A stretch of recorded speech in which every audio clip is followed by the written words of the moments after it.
Hello मित्रों, मैं पूजा आपको अपने यूट्यूब चैनल में बहुत बहुत स्वागत करती हूं।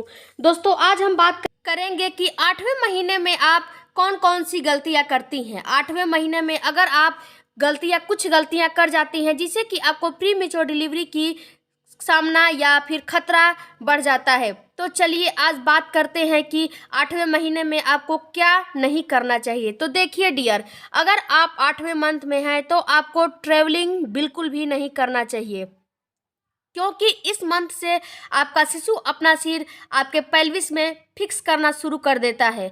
आप ट्रेन से ट्रेवल कर सकती हैं, लेकिन आप दो पहिया वाहन से बिल्कुल भी ना ट्रेवल करें, या फिर आप दो पहिया वाहन खुद से ना चलाएं। इससे आपको खतरा बढ़ जाता है। इसके बाद आप जो दूसरा गलती करती हैं वो है टेंशन और स्ट्रेस। आपको बिल्कुल भी नहीं लेना है टेंशन और स्ट्रेस। आप तो यूं तो पूरी गर्भ अवस्था में आपको नहीं लेना चाहिए, लेकिन अगर आप 8 मंथ में हैं तो आपको बिल्कुल भी टेंशन नहीं लेना है। स्ट्रेस टेंशन से आपके शिशु की ग्रोथ रुक जाती है। गर्भवती का बीपी बढ़ जाता है। बीपी बढ़ने की वजह से आपको बहुत सी समस्याओं का सामना करना पड़ सकता है। अगर आप टेंशन और स्ट्रेस लेंगी जिसकी वजह से बीपी बढ़ेगा तो आपको सूजन आना, यूरिन में प्रोटीन आना और बहुत कुछ इसमें हो जाता है। आपको अगर टेंशन और स्ट्रेस लेती हैं, और आपको नॉर्मल डिलीवरी वाला हार्मोन भी उत्तेजित नहीं होता है, जिसकी वजह से कि आपको नॉर्मल डिलीवरी नहीं हो पाती है। अब बात करते हैं तीसरी गलती के बारे में। अपने आहार को आप प्रॉपर नहीं लेती हैं। आप तीसरी गलती ये करती हैं कि आप खाने पीने में लापरवाही करने लगती हैं। इस महीने में आपको गैस, कब्ज, कॉन्स्टिपेशन की समस्या होने लगती है, तो आप अपनी डाइट को इग्नोर करने लगती हैं। तो आप ऐसा बिल्कुल ना करें डियर। आप थोड़ी थोड़ी देर में कुछ ना कुछ लेती रहें, जिससे कि आपके शिशु की ग्रोथ अच्छे से हो। अगर आप कुछ नहीं खाएंगी पिएंगी तो आपके शिशु की ग्रोथ रुक जाएगी, तो आपको नॉर्मल डिलीवरी होने में भी समस्या पैदा हो सकता है। आप प्रोटीन, विटामिन, मिनरल और फाइबर इसको ज़्यादा अपने आहार में शामिल करें। 8 मंथ में बहुत ज़्यादा देर तक आपको खड़ा नहीं रहना है। ये चौथी गलती है।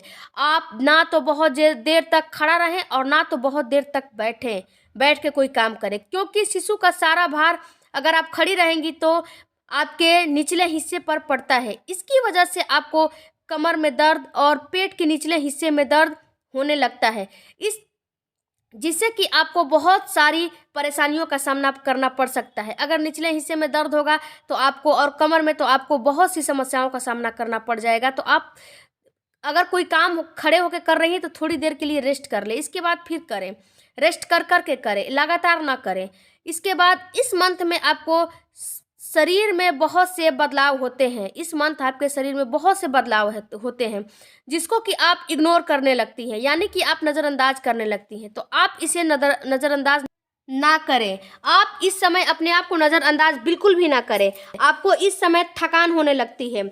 इसके बाद थकान महसूस होगा। आपको हाइड्रेट रहना है। आपको भरपूर मात्रा में पानी पीना है। आप लिक्विड का इंटेक इस मंथ ज़्यादा करें। इसके बाद आपको भरपूर नींद लेना है।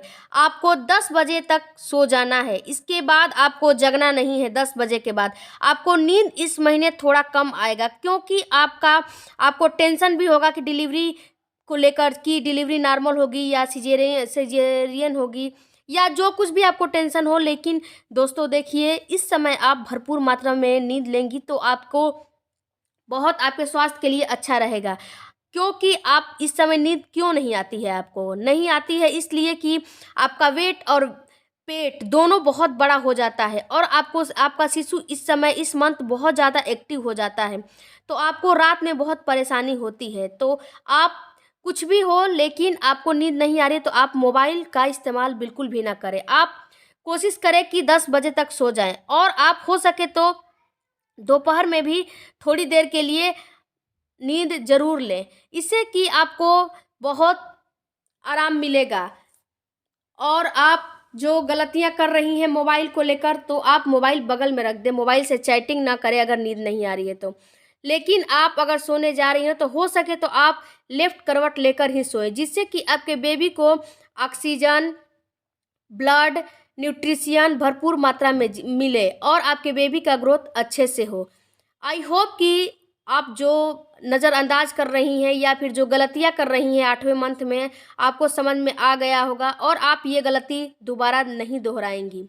अगर आप मेरे इन टिप्सों को फॉलो करेंगी तो 8वें मंथ में आपका शिशु प्रीमेच्योर नहीं होगा और 9 मंथ में नॉर्मल डिलीवरी आसानी से हो जाएगी।